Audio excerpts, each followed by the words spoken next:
ونتوكل عليه ونعوذ بالله من شرور أنفسنا ومن سيئات أعمالنا من يهده الله فلا مضل له ومن يضلل فلا هادي له ونشهد أن لا إله إلا الله وحده لا شريك له ونشهد أن محمدا عبده ورسوله أما بعد أعوذ بالله من الشيطان الرجيم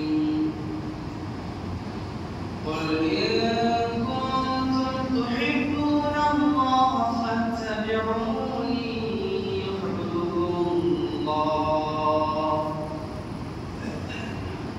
وقال النبي صلى الله عليه وسلم لا يؤمن أحدكم حتى أكون أحب إليه من والده وولده والناس أجمعين শ্রদ্ধেয় ও সুনামধন্য সামনে বসে থাকা মুসলিম সমাজ সমস্ত প্রকার প্রশংসা ও গুণান্বিত সে মহান আল্লাহ তাবারক ওয়া তাআলার জন্য যিনি আমাদের জুমার খুতবা শোনা এবং নামাজ পড়ার তৌফিক দান করেছেন, তাই সকলে বলি আলহামদুলিল্লাহ।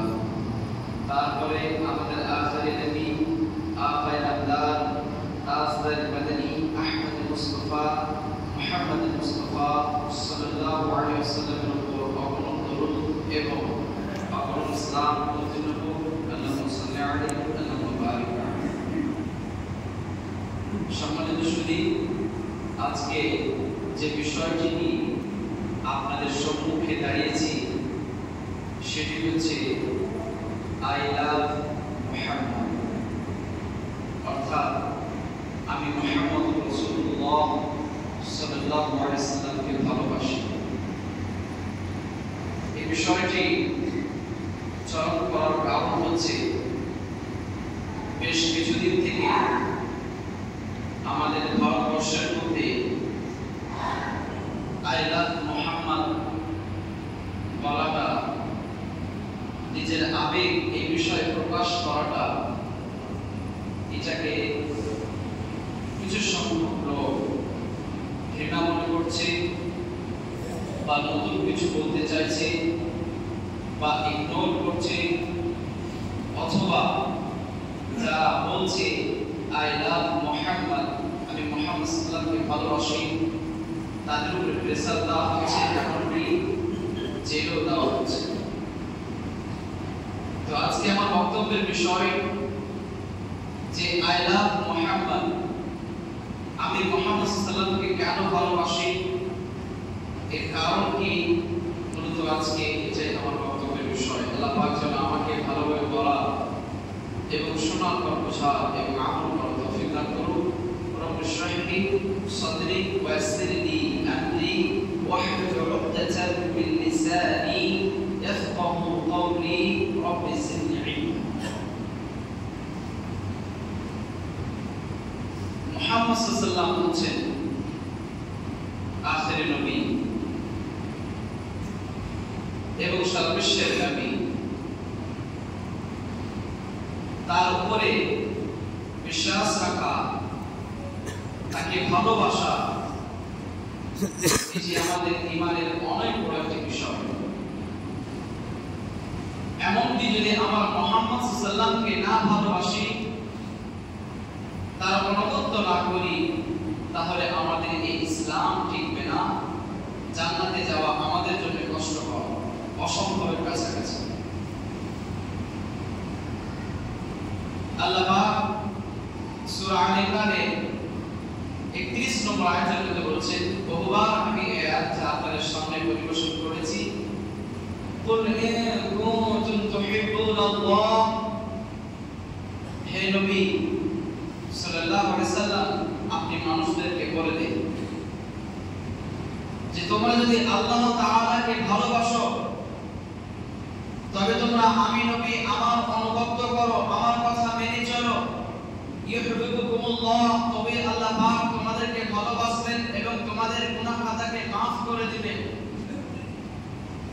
এই আয়াত থেকে আমরা স্পষ্টভাবে বুঝতে পারছি যে আমরা যদি আল্লাহর ভালোবাসা পেতে চাই, আল্লাহর জান্নাত পেতে চাই, তাহলে তার আগে আমাদেরকে মুহাম্মদ সাল্লাল্লাহু আলাইহি ওয়াসাল্লামের কথা অনুগত করতে হবে, তার কথা আমাদেরকে মানতে হবে, তাকে ভালোবাসতে হবে।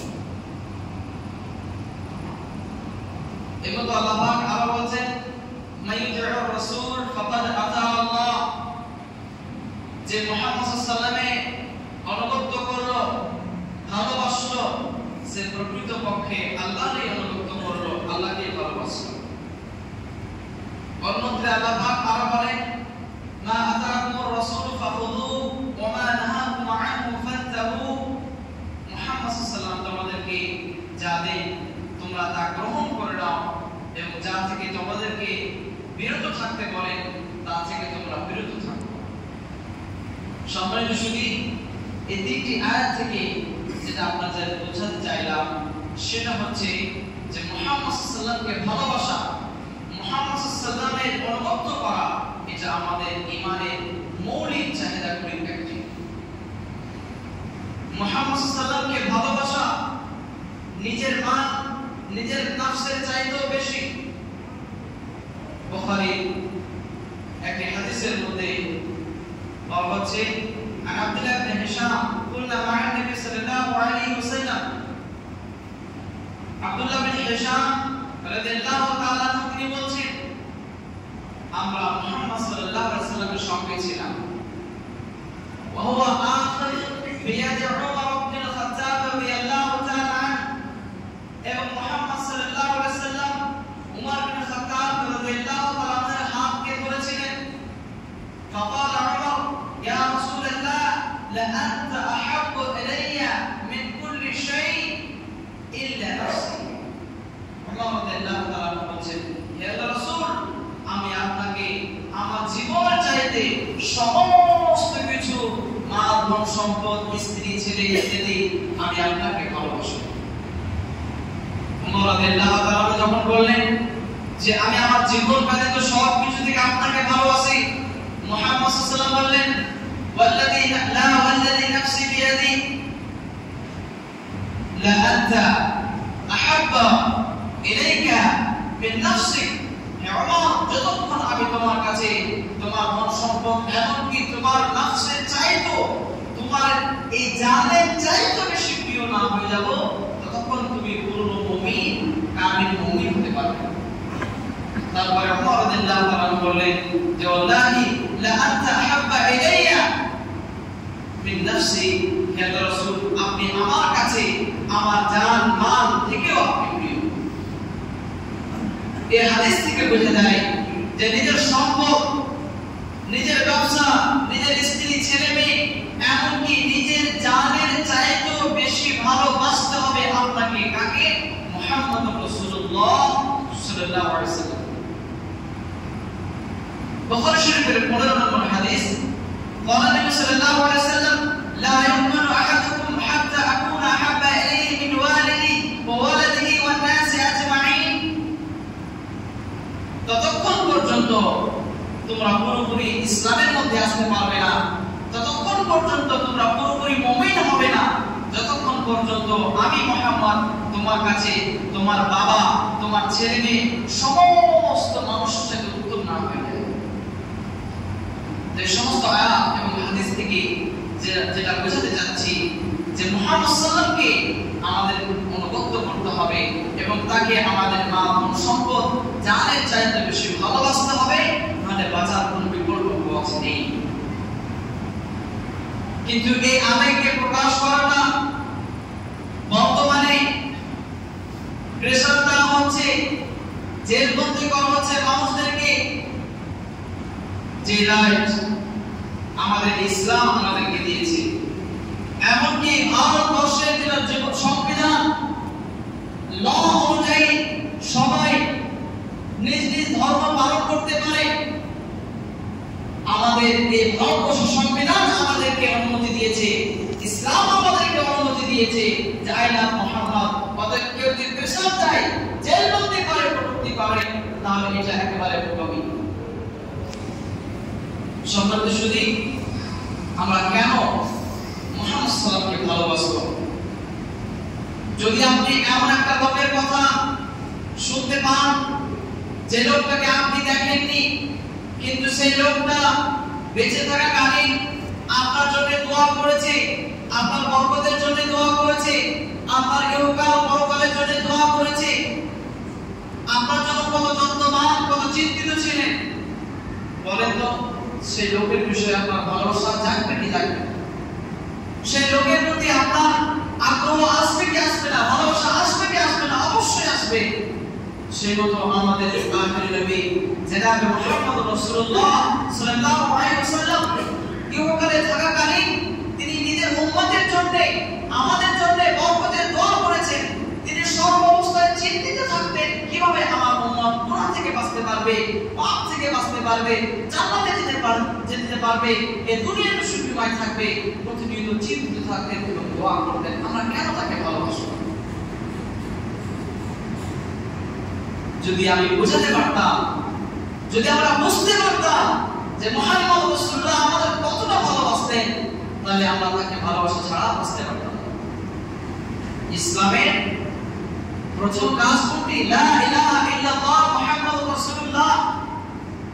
আপনি নিজেকে যে মুসলমান দাবি করছেন, প্রথম যেটা কাজ মুসলমানের কি? লা ইলাহা ইল্লাল্লাহ। কোন প্রকার ইলাহ নেই, একমাত্র সত্য ইলাহ তিনি, একমাত্র আল্লাহ ছাড়া। আল্লাহ ছাড়া সত্য কোনো আর ইলাহ নেই। তার মানে অনেকে পাথরকে ইলাহ বানিয়ে রেখেছে, অনেকে গাছকে মাবুদ বানিয়ে রেখেছে, অনেকে কবরকে মাবুদ বানিয়ে রেখেছে, কেউ সূর্যকে, কেউ চন্দ্রকে, কেউ মানুষকে। এই যত প্রকার মানুষকে এই যে মাবুদ বানিয়ে রেখেছে, সবগুলোকে অস্বীকার করে মাবুদ হিসেবে একমাত্র আল্লাহকে স্বীকৃতি দেওয়া। এর দুই নম্বর কাজ কি? মুহাম্মদুর রাসূলুল্লাহ। এবং এখন আজ পর্যন্ত অনেকে মুসা আলাইহিস সালামকে নবী হিসেবে দাবি করে এবং তার কথাকে ফলো করে, অনেকে ঈসাকে ইত্যাদি, কিন্তু না, সমস্ত নবীর কথাকে বাদ দিয়ে একমাত্র এখন মুহাম্মদ সাল্লাল্লাহু আলাইহি ওয়াসাল্লামকে নবী হিসেবে স্বীকৃতি দিতে হবে। অন্যান্য নবীর প্রতি ভালোবাসা, বিশ্বাস রাখা, ঈমান রাখা, তাদের সম্মান করা, তাদের বন্দনা করা, তাদের জন্য আলাইহিস সালাতু সালাম দোয়া দেওয়া, এটা একটা ঈমানের দাবি। কিন্তু কোন নবী কি করেছেন সেই কথা পালন করা, এটা মানসুখ, এটা রহিত করা হয়েছে। যখন কোন নবী আসে, আগের নবীর সমস্ত কথাকে রহিত করে দেওয়া হয়, মানসুখ করে দেওয়া হয়। এখন অতীতের নবীর উপরে বিশ্বাস রাখতে হবে, ভালোবাসা রাখতে হবে, কিন্তু বর্তমানে যে নবী এসেছেন সেই নবীর অনুগত করতে হবে। তাহলে আল্লাহ হিসাবে একমাত্র, রব হিসাবে একমাত্র আল্লাহকে মানতে হবে এবং নবী হিসেবে একমাত্র অনুগত করতে হবে মুহাম্মদুর রাসূলুল্লাহ সাল্লাল্লাহু আলাইহি ওয়াসাল্লাম। সম্মানিত সুধী, মুহাম্মদ সাল্লাল্লাহু আমাদেরকে কতটা ভালোবাসতেন এর কিছু হাদিস আপনাদেরকে শোনাই, তাহলে আপনি বুঝতে পারবেন। আপনি যে মুহাম্মদ সাল্লাল্লাহু আলাইহি ওয়াসাল্লামের ব্যাপারে এখন উদাসীন, মুহাম্মদ সাল্লাল্লাহুকে নিয়ে বিভিন্ন জায়গাতে বিভিন্ন সময়ে কটূক্তি করা হচ্ছে, তাকে অপমান করা হচ্ছে, অনেক দুঃখের বিষয়। আমাদের মনের মধ্যে কোনো পরিবর্তন ঘটে না। আপনার বাবাকে নিয়ে, আপনার ছেলেকে নিয়ে কেউ যদি কটূক্তি করে, তাহলে আপনার কেমন রাগ আসবে, কেমন মন খারাপ হবে। আপনি আপনার ক্ষমতা অনুযায়ী তাকে ডিফেন্স করবেন। এর চাইতে বেশি ডিফেন্স করার দায়িত্ব হচ্ছে আপনার। যখন কেউ কোনো মানুষ মুহাম্মদ সাল্লাল্লাহু আলাইহি ওয়াসাল্লামের ব্যাপারে কটূক্তি করবে, তাকে অপমান করার চেষ্টা করবে। এই হাদিসটি রয়েছে বুখারী শরীফের মধ্যে। আয়েশা রাদিয়াল্লাহু তাআলা আনহা قالت لما انا نصت من رسول الله صلى الله عليه وسلم طيب نفس। মধ্যে শুনবে আয়েশা রাদিয়াল্লাহু তাআলা আনহা তিনি বলছেন, যখন মুহাম্মদ সাল্লাল্লাহু আলাইহি ওয়াসাল্লামের সঙ্গে আমি ঘনিষ্ঠ হলাম, বিয়ের পরে যখন মুহাম্মদ সাল্লাল্লাহু আলাইহি ওয়াসাল্লামের সদাচরণ আমি দেখলাম, আমার ভয় যখন কেটে গেল, বলতো ইয়া রাসূলুল্লাহ উদউনি ইয়া রাসূল, আপনি আমার জন্য দোয়া করেন। আয়েশা রাদিয়াল্লাহু তাআলা কি বলছেন যে হে নবী, আপনি আমার জন্য দোয়া করেন। قال النبي صلى الله عليه وسلم اللهم اغفر لي عائشة ما تقدم من ذنبها وما تأخر وما أعلنت وما أسرت। মুহাম্মদ সাল্লাল্লাহু আলাইহি ওয়াসাল্লাম স্ত্রী আয়েশা রাদিয়াল্লাহু তাআলা আনহার জন্য দোয়া করে, ইয়া আল্লাহ, আয়েশা যা গুনাহ করেছে অতীতে এবং ভবিষ্যতে যা গুনাহ করবে, আল্লাহ তুমি আয়েশার গুনাহকে maaf করে দাও। মুহাম্মদ সাল্লাল্লাহু আলাইহি ওয়াসাল্লাম দোয়া করলেন, ইয়া আল্লাহ, আয়েশা লুকায়িতভাবে যা গুনাহ করেছে, প্রকাশ্যভাবে যা গুনাহ করেছে, তার গুনাহকে maaf করে দাও। আয়েশা রাদিয়াল্লাহু তাআলা যখন এই কথা শুনলেন যে মুহাম্মদ তার জন্য দোয়া করলেন, রাহিকাত হাত্তা সাকাতা রাসুহা ফি হিজরিহা, তিনি এত আনন্দিত হলেন, এত খুশি হলেন যে আয়েশা রাদিয়াল্লাহু তাআলা হাসতে হাসতে তিনার মাথাখানা তার কোলের দিকে ঝুঁকে গেল। অনেক সময় হয় কিছু বিষয় আমরা হাসতে হাসতে যে আমাদের মাথাটা ঝুঁকে পড়ে নিচের দিকে। তো আয়েশা রাদিয়াল্লাহু তাআলা যখন দেখলেন যে মুহাম্মদ সাল্লাল্লাহু আলাইহি ওয়াসাল্লাম আমার গুনার জন্য আল্লাহর কাছে দোয়া করেন, এই মুহাম্মদ সাল্লাল্লাহু আলাইহি ওয়াসাল্লাম কবুল হয়, তিনি এত হাসতে শুরু করলেন যে তিনার মাথা ঝুঁকে কোলের দিকে চলে আসে। মুহাম্মদ সাল্লাল্লাহু আলাইহি ওয়াসাল্লাম আয়েশা রাদিয়াল্লাহু তাআলা এই হাসি দেখে, এই আনন্দ দেখে বলছেন, আয়াসুরুকি দুআই, হে আয়েশা, আমার এই দোয়া করাটা তোমাকে কি আনন্দ দিয়েছে? তুমি কি আমার এইভাবে দোয়া করাটা তুমি কি খুশি হয়েছো? ক্বালাত মা লা ইয়াসুরুনি দুআই, হে রাসূল, আমি কেন খুশি হব না? আপনি নবী, আপনি যা দোয়া করেন সব কবুল হয়। আপনি আমার পাপের জন্য দোয়া করেছেন, আমার পাপ maaf হয়ে গেল, আপনি কেন খুশি হব না? আল্লাহু আকবার। মুহাম্মদ সাল্লাল্লাহু আলাইহি ওয়াসাল্লাম এরপরে যেটা বললেন এটা আমাদেরকে মাথায় ঢোকাতে হবে। মুহাম্মদ সাল্লাল্লাহু আলাইহি ওয়াসাল্লাম বললেন, ওয়াল্লাহি ইন্নাহা লাদাওয়াতি লিউম্মতি ফি কুল্লি সালাহ। আল্লাহু আকবার। মুহাম্মদ সাল্লাল্লাহু আলাইহি ওয়াসাল্লাম বলেন, আল্লাহর কসম, এই মতো প্রতি নামাজের পরে আমি আমার উম্মতের জন্য দোয়া করি, আল্লাহ, আমি আমার উম্মত, তুমি আমার উম্মতকে সুস্থ সবল রাখো, তাদের গুনাহটাকে maaf করে দাও। আল্লাহ, যে নবী প্রতি নামাজের শেষে আমাদের জন্য দোয়া করেছেন, কেন তার অপমান হবে আমরা সহ্য করে বসে থাকবো? কেন আমরা তাকে ভালোবাসবো না? অবশ্যই আমরা তাকে ভালোবাসবো। শুধু তাই নয়, আরেকটি ইবনে হাব্বানের হাদিসের মধ্যে বলা হচ্ছে, আয়েশা রাদিয়াল্লাহু তাআলা আনহা তিনি বলেন, ইযা কানা ইয়াউমুর রাই ওয়াল দাইম, যখনই ঝড় বাতাস আকাশে দেখা দিত, যখনই আকাশে মেঘ দেখা দিত, অন্ধকার হয়ে যেত, মুহাম্মদ সাল্লাল্লাহু আলাইহি ওয়াসাল্লাম চিন্তিত হয়ে যেতেন, তিনি ছটফট করতেন, কখনো সামনে যেতেন, কখনো পিছনে আসতেন, অস্থির হয়ে পড়তেন যখনই এই বাতাস, এই ঝড় তিনি আকাশে দেখতেন। আয়েশা রাদিয়াল্লাহু তাআলা বলেন যে, আল্লাহর রাসূল, আপনি কেন এভাবে ছোটাছুটি করছেন? আপনি কেন এত চিন্তিত পেরেশানি হয়ে পড়ছেন এই মেঘ থেকে, এই বাতাস থেকে? মুহাম্মদ সাল্লাল্লাহু আলাইহি ওয়াসাল্লাম বলেন, ইন্নী খুশিতু আলা উম্মতি উযিবা, আমি আমার উম্মতের উপরে ভয় পাচ্ছি যে আল্লাহ হয়তো এই ঝড়ের মাধ্যমে আমার উম্মতের উপরে আযাব দান করতে পারেন। যেহেতু এর আগে মানুষদেরকে ঝড় দিয়ে, বৃষ্টি দিয়ে, এই মেঘ দিয়ে তাদেরকে ধ্বংস করা হয়েছিল, মুহাম্মদ সাল্লাল্লাহু আলাইহি ওয়াসাল্লাম যখনই এই আকাশে মেঘ দেখতেন, বৃষ্টি ঝড় দেখতেন, তিনি অস্থির হয়ে পড়তেন, ভয় পেয়ে যেতেন এবং তিনি দোয়া করতেন, আল্লাহুম্মা ইন্নী আউযু বিকা মিন শাররিহা ওয়া আসআলুকা মিন খায়রিহা। তিনি প্রতিনিয়ত ঝড় বাতাস দেখলে ভয় হয়ে যেতেন, না জানি এটা আমার উম্মতের উপরে শাস্তি, না জানি এটা আমার উম্মতের আযাব, আল্লাহ তুমি এখান থেকে আমাদের রক্ষা করো। মুহাম্মদ সাল্লাল্লাহু আলাইহি ওয়াসাল্লাম আমাদের ভালোবাসতে কখনোই পিছপা হননি। মুহাম্মদ সাল্লাল্লাহু আলাইহি ওয়াসাল্লাম আমাদের জন্য দোয়া করতে কখনোই পিছপা হননি। তবে আমরা কেন তার সম্মান করার উদ্দেশ্যে, তাকে ভালোবাসার জন্য কেন আমরা পিছপা? আরো একটি হাদিস, মুহাম্মদ সাল্লাল্লাহু আলাইহি ওয়াসাল্লাম বলেন, মৃত্যুর আগে ইবনে হিব্বানের হাদিস, সাহাবায়ে কেরামদেরকে সামনে রেখে তিনি বলেন, ইন্নী ওয়াদাতু আস্তাকু আন আরা ইখওয়ানি। মধ্যে শুনবেন, মুহাম্মদ সাল্লাল্লাহু আলাইহি ওয়াসাল্লাম সাহাবায়ে কেরামদেরকে বলেছেন যে আমার ভাইকে দেখার আমার খুব ইচ্ছা করছে। মাসলামকে বলেন, সাহাবায়ে কেরামদেরকে আমার ভাইকে আমার দেখার খুব ইচ্ছা করছে, আমার ভাইকে দেখার খুব ইচ্ছা করছে। ক্বালু ইয়া রাসূলুল্লাহ লাসনা আখা, হে রাসূল, আমরা কি আপনার ভাই নই? আমরা কি আপনার ব্রাদার নই? ক্বালা লাসনা আনতুম ইখওয়ানি আনতুম আসহাবি ওয়ালাকিন ইখওয়ানি আল্লাযীনা আমানু বি ওয়া লাম ইয়ারাউনি।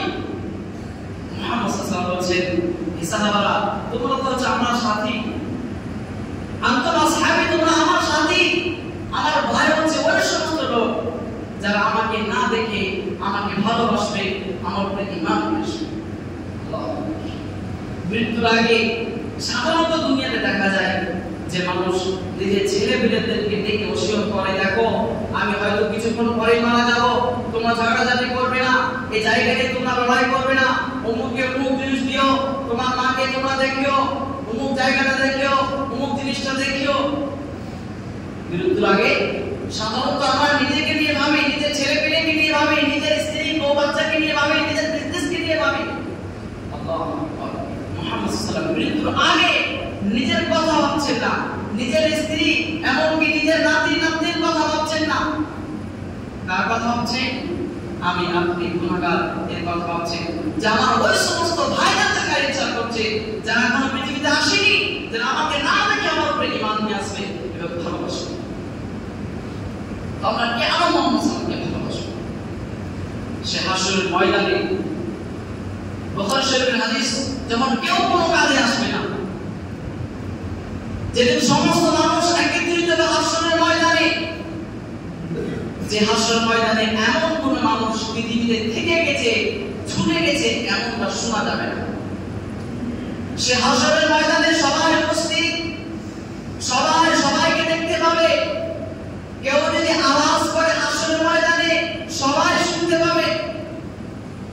মুহাম্মদ সাল্লাল্লাহু আলাইহি ওয়াসাল্লাম বলেছেন যে আনা সাইয়্যিদুন নাস ইয়াউমাল কিয়ামা, কিয়ামতের দিনে হাসরের ময়দানে আমি সমস্ত নবী, সমস্ত মানুষের নেতা হব এবং সেই দিন সবাই সবাইকে দেখতে পাবে। হয়তো এই বিষয়টা আপনাকে আশ্চর্য লাগে, কোটি কোটি মানুষ কিভাবে একে অপরকে দেখতে পাবে? সেদিন দেখতে পাবে, আল্লাহ এর ব্যবস্থা করে দিবেন। সেদিন কোনো প্রকার আর থাকবে না, কোনো প্রকার কিছু দেওয়াল থাকবে না, সে দেখতে পাবে না।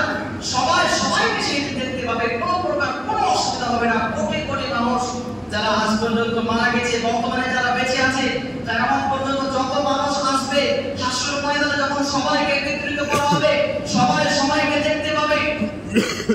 এবং কেউ যদি কোনো এক ধাপ থেকে কথা বলে, সমস্ত পৃথিবীর মানুষ তার আওয়াজকে শুনতে পাবে। ওয়াদাতুর শামস, এবং সে হাসরের ময়দানে সূর্যকে কাছে করে দেওয়া হবে। কতটা সূর্যকে কাছে করা হবে? আমি এর আগে হাদিসটা আপনাদেরকে শুনিয়েছি। মুহাম্মদ সাল্লাল্লাহু আলাইহি ওয়াসাল্লাম বলেছেন হাসরের ময়দানে সূর্যকে কাছে করে দেওয়া হবে একটা তীরের সমপরিমাণ, একটা তীর কামান। এটা যত বড়, এত পরিমাণ প্রায় 2 থেকে 2.5 হাত উঁচুতে আপনার সূর্য থাকবে। মানুষ নিজের ঘামে হাবুডুবু খাবে, কেউ তো নিজের টাকনো পর্যন্ত, কেউ কমর পর্যন্ত, কেউ নাভি পর্যন্ত, কেউ তো নিজের ঘামে সাঁতার কাটবে। আপনি হয়তো ভাবছেন এটা কিভাবে সম্ভব? সূর্য এত লক্ষ কোটি দূরে থাকতেই তো আমরা ঘেমে যাই, পুড়ে যাই, সহ্য হয় না। সূর্য আমাদের মাথার অল্প দূরে হবে, আমরা বেঁচে থাকবো।